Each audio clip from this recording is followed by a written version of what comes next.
खामगाव शहरातील सिमेंट रस्ता तयार करण्याचे काम युद्धपातळीवर सुरू झाले आहे। त्यामुळे लवकरच हे काम पूर्ण होईल अशी आशा शहरवासियांची आहे। परंतु मुख्य सिमेंट रस्ता आता अप्रोच म्हणजे आजूबाजूच्या जोडणाऱ्या इतर रस्त्यांपेक्षा 1.5 फूट खाली राहणार आहे।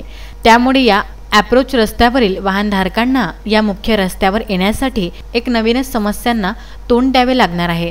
स्थानिक भारत कटपीस ते फरशी या रस्त्याच्या रुंदीकरणाचे काम गेल्या 1.5 वर्षापासून सुरू आहे। या सिमेंट रस्त्यासाठी 4,80,00,000 रुपये खर्च होत आहे।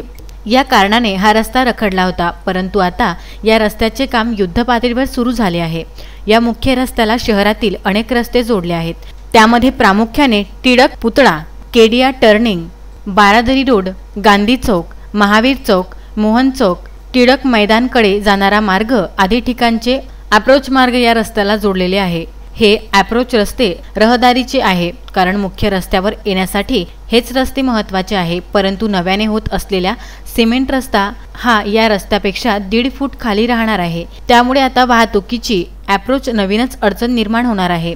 वास्तविक पाहता हा मुख्य मार्ग व हा रस्ता समांतर असता तर रस्त्याची सुविधा झाली असती, परंतु या नवीन समस्यामुळे आता वेगळीच अडचण निर्माण होणार आहे। मोहम्मद फारूक, विदर्भ न्यूज, खामगाव।